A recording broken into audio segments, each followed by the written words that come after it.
The pressure is mounting on South Korea's president to step down. She's at the centre of a scandal that's outraged the media and led to street protests.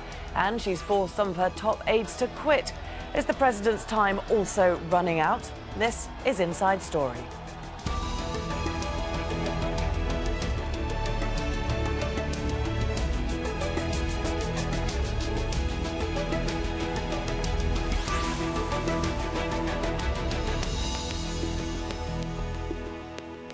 Hello there and welcome to the programme. I'm Laura Kyle.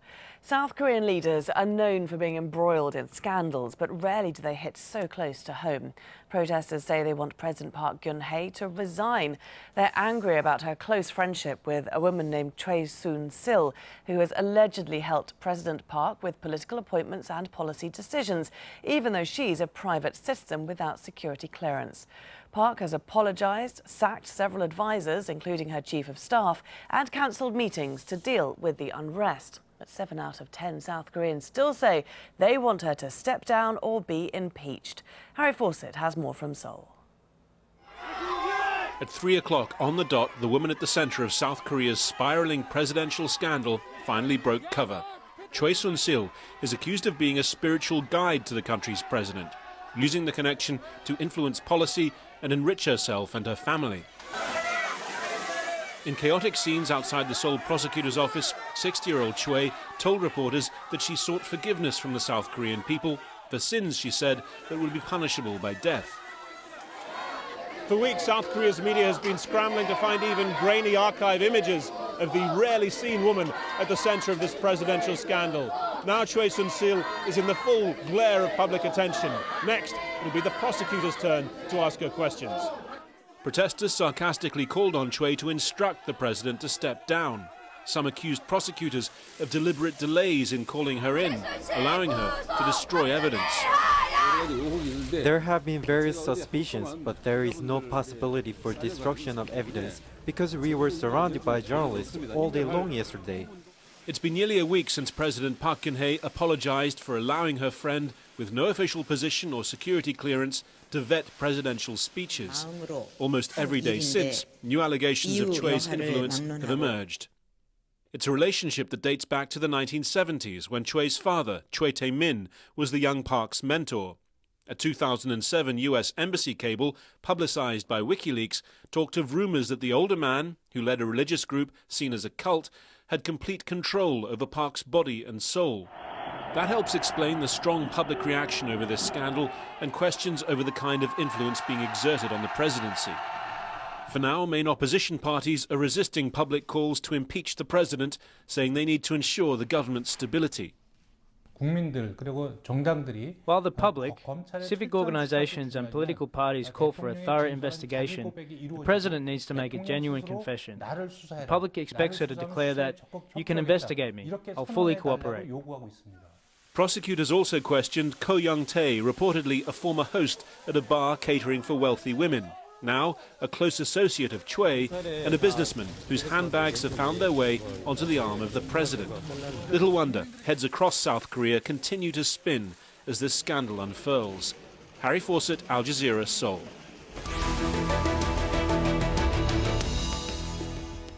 Let's now bring in our guests. In Seoul, we have Jean Lee, Global Fellow at the Centre for Korean History and Public Policy at the Woodrow Wilson Centre. In Exeter, in the UK, Aidan Foster-Carter, Honorary Senior Research Fellow in Sociology and Modern Career at Leeds University. And also in Seoul, BJ Kim, Adjunct Professor at Hankuk University of Foreign Studies. Welcome, all of you, to Inside Story. Jean, if we could start with you. I mean, this is an extraordinary story, isn't it? We've got Choi Soon-sil now in the hands of prosecutors. What do you think was, or indeed still is, the extent of her influence over President Park? Well, that will hopefully emerge in the coming days. We've certainly heard a lot of salacious details about what her influence might be. I think what is at the core of the frustration among the Korean people, and we certainly haven't seen so many people flood downtown Seoul in protest in years, but is a growing impatience with the kind of influence peddling at the very top level of the elite. So the idea that this woman who doesn't have security clearance, who may have had access to sensitive documents, but not only that, may have traded on that influence in gaining benefit and personal gain, not only for herself, but for her family, for her daughter. And this is certainly one of the issues that has touched a nerve among younger South Koreans. BJ Kim, I guess one of the key words that Jean used here is may have had access to political comings and goings, even though she didn't have security clearance. President Park has admitted only to showing Choi some speeches to edit. I mean, do you believe that her political involvement did run much deeper? Well, who knows? We'll find out. However, we do know President Park has been a figure who has been pretty much all alone for the past about 3-4 decades. So for her, this having one personal friend who has been close to her all along for the last 4 decades should mean a lot, and could be her very, very well-trusted confidant. And so, you know, asking her opinion about how public sees her and how certain speeches could be viewed by the public, I think such act or conduct might have been a very much realistic thing for anyone to do. So I wouldn't be surprised if it's found to be true. Aidan Foster-Carter, what's your read on the situation? Well, can I say first of all how nice it is to be talking about South Korea for a change? I wonder how often Inside Story has done North Korea, where usually we have about 90%. We won't venture north, I promise. 10% back. No, it's quite relevant, so I probably will if you don't. But here, at least, here's South Korea, just as important a country. Actually, to be fair, Al Jazeera is very good with its coverage. You have the excellent Harry Fawcett. And I think the quota of speculation is maybe 20% to 80%, in fact. As both guests in Seoul have said, and of course they're far closer to the action than me, we will doubtless find out more in the weeks ahead. But it's a very, very odd and scandalous situation. Well, I feel sorry for all South Korean presidents because they only get 5 years, whether they're good or bad. And that means that they tend to become lame ducks in their final year, or as that gets closer, whatever happens. But Park's got about a year to go, if she stays in office, which we'll doubtless discuss further. But it's hard to see. I mean, her credibility with what's alleged and what I think, can we say, is known in terms of the tablet computer. I mean, she says it's not, Ms. Choi says it's hers, but her self is all over it. I mean, already President Park's credibility is in tatters, I would say. Yeah, Jean, I mean, we're seeing already that she's sacked all these top aides. Interesting to look at their role in this, or their alleged role and their alleged relationship to Choi. Part of it is certainly to clean house, but also to cut loose some of the aides who have been at her side for years and were no doubt quite possibly the intermediaries between her and Chet. And so, you know, part of it is to clean house, just to regain that public confidence, and also just to protect perhaps herself and her aides from the taint of this scandal, whether or not these allegations turn out to be true. But certainly it does raise the question of who is giving her advice at this point, if the people who've been closest to her throughout her political career are no longer have her ear. So she's certainly behind closed doors seeking counsel and trying to figure out a way ahead in ruling this country. And meanwhile, the Prime Minister is stepping forward and holding daily meetings to try to make sure that the country remains stable. But BJ Kim, this reshuffle seems to have had very little impact. So far, I guess, and also probably that may have shown that actually those people who are officially in their positions may not be the ones who are actually calling the shots, some of the critics of the president would say. But what's more difficult at this point is this president has been very cautious in terms of selecting her staff and people, members of the cabinet. So when you have these people being changed, not only within her presidential office, but also possibly, you know, bigger shuffle may come. In that case, she has shown time and again that selecting people, hiring new ones for important positions has been very big challenge for her. So in that sense, she has very, very daunting tasks ahead of her, and she may not be very excited about that. Because she's known to be aloof, isn't she, BJ Kim? What do we know about what she's like to work with? She is a very reserved person, and she does not speak very much. She's not very open, and that comes from her personal history, where at the age of 20 or 24, she lost her mother through the assassination, done by a North Korean agent in front of the entire nation, watching them at a national ceremony.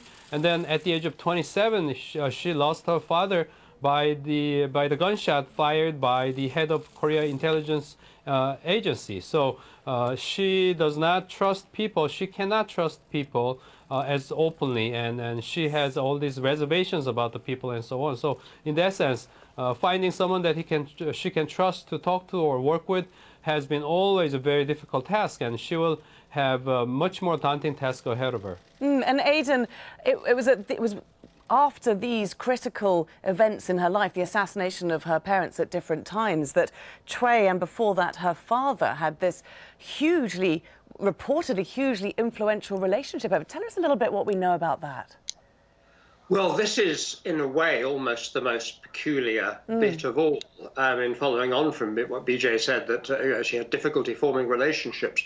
What terrible choices she seems to have made.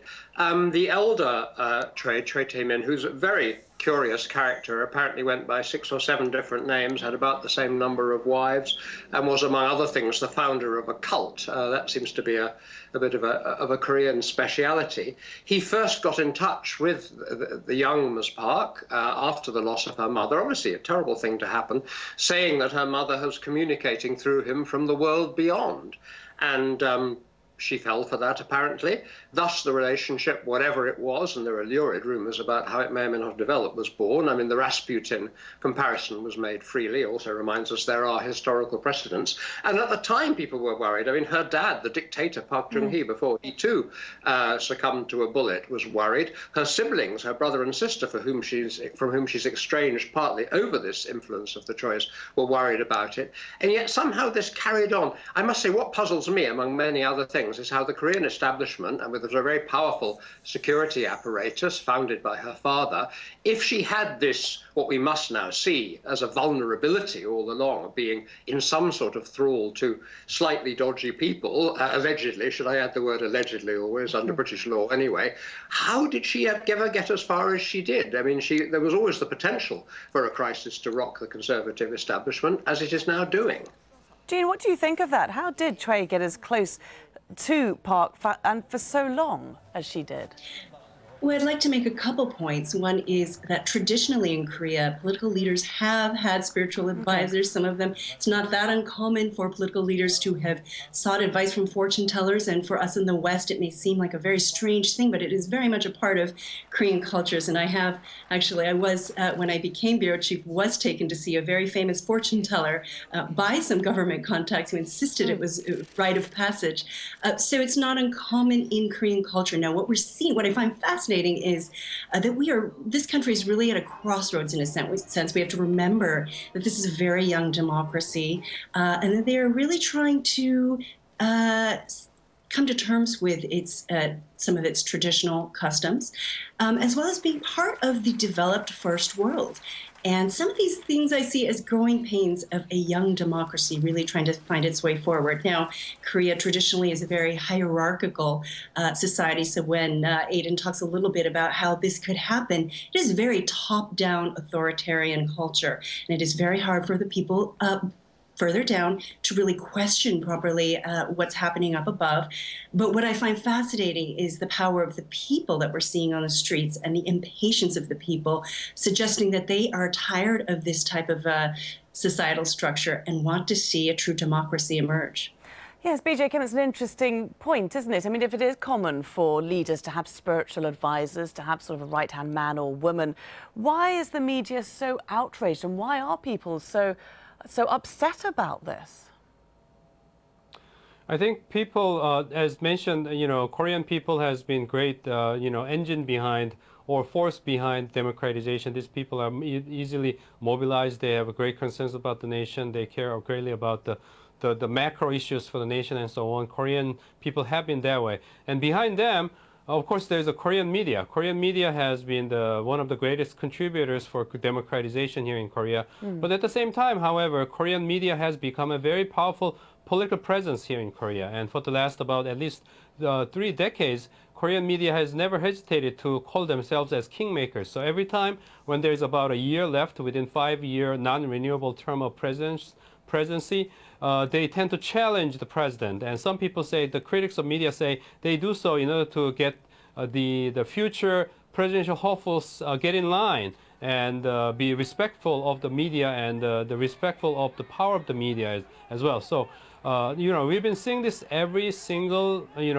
every 5 years here in Korea, ever since the democratization 1987. In fact, the previous president, MB Lee, Lee Myung-bak, was the first president who did not get expelled from his own party.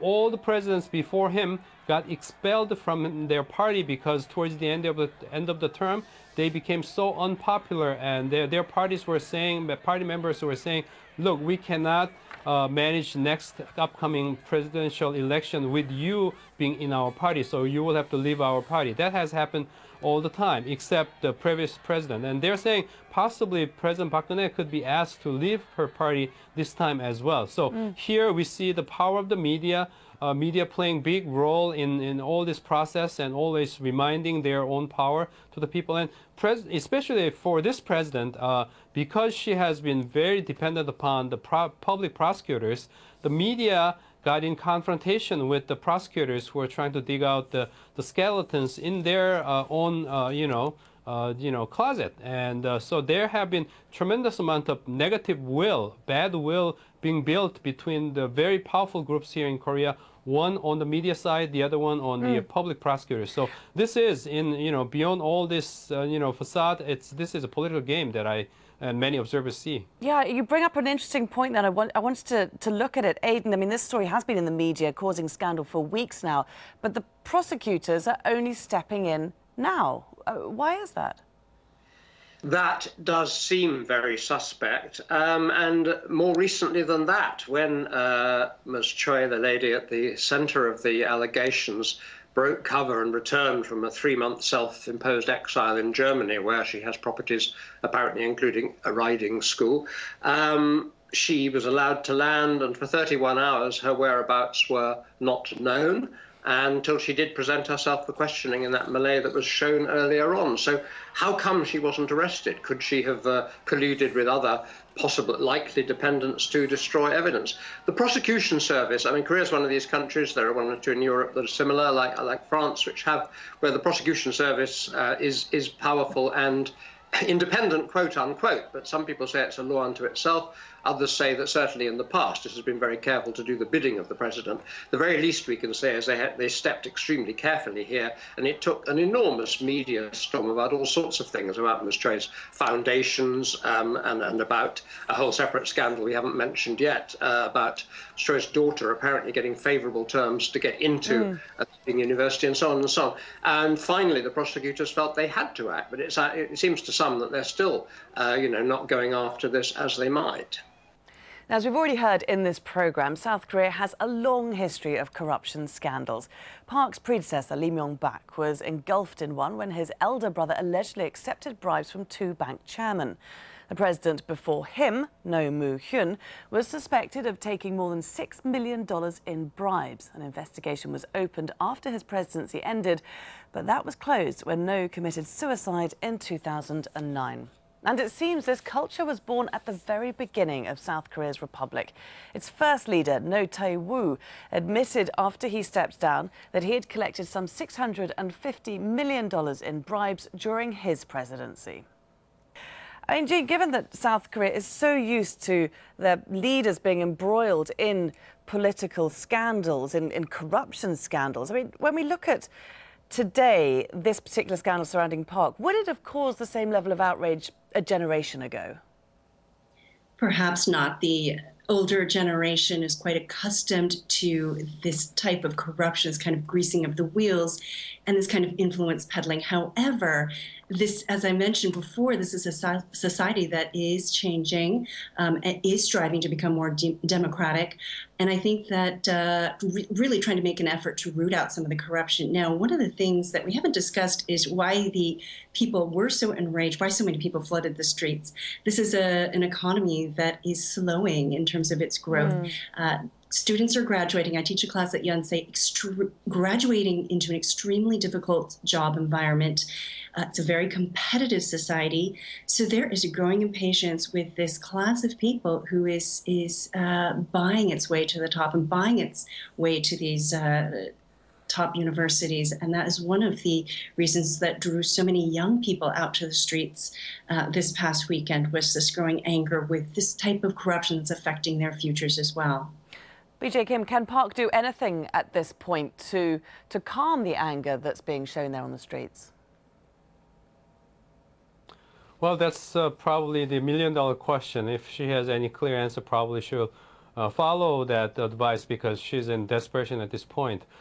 She has been known someone as someone who doesn't really reach out to the people very proactive way, and that's what people probably need. It's more of the sincere apology, sincere gestures, and so on. But looks like we are approaching to the same point that we've been seeing every 5 years here, the complete rupture between the media on one hand and the presidency on the other, and some of the other powerful groups like prosecutors taking side and so on. So we may be actually, may have missed such point of, mending fences or getting back on track. Rather, we may be seeing here is the remaining year until the presidential campaign and election at the end of next year. We may continue to see this kind of turmoil, or at least presidency considerably weakened. And once again, this is not something we have not seen before. We have seen this every 5 years in the past. So possibly we have quite a clear picture about the pattern that we've seen before. And Aidan, it's particularly interesting at this point in time, isn't it? Because we've just recently been hearing from President Park plans to try to change the situation so that presidents are allowed to run for 2 terms. Yes, I mean, that was quite a paradox in itself. I mean, others have suggested time and again that it's too constricting, this system, regardless of the ability of the incumbent, that you can't have a second shot. And she always dismissed all such talk, including in her own party. She called talk of constitutional reform a black hole. And suddenly, a week ago, she decides it's a great idea. And we would maybe have had quite an interesting debate come out. Only the very same day, this cable TV channel was finding this tablet in the office. I think it would very much be beneficial for South Korea if the system was changed in that and perhaps some other ways. Could I possibly ask my fellow guests who are in Seoul, though, about the power of the people? South Korean people are sophisticated and long-suffering. I see it as a robust democracy with imperfections like all democracies. But when those who are on the spot, and I'm not, talk about people pouring onto the streets, well, doesn't that happen actually quite often, and nothing ever seems to change? From my reading, these weren't very big demonstrations. I mean, if they'd been in the hundreds of thousands of the week, then she'd be in trouble. But it seemed quite small. Are people, I mean, people are angry, that's clear, but are they also resigned? I mean, are they prepared to let her limp on as a figurehead for a year, which is not good for governance, obviously, but as BJ has been emphasizing, it seems to happen every 5 years. Jean, do you want to respond to that? I mean, the protests have seemed a lot smaller than South Koreans are used to. Well, the numbers seem to range anywhere from 12,000 to 30,000, but certainly enough to debilitate traffic and to force the police to bring out busloads of protection.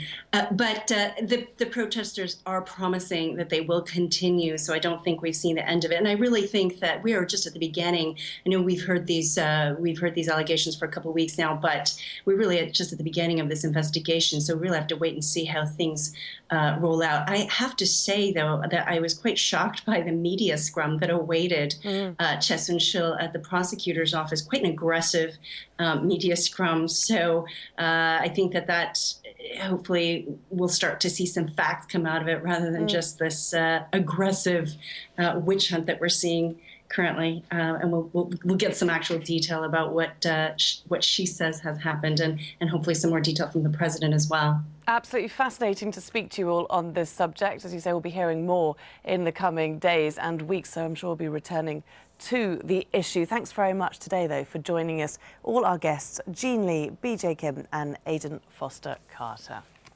And thank you too very much for watching. You can see the programme again anytime by visiting our website at aljazeera.com. And for further discussion, do go to our Facebook page. That's facebook.com/AJ Inside Story. You can also join the conversation on Twitter. There our handle is @AJ Inside Story. From me, Laura Kyle, and the whole team here. Bye for now.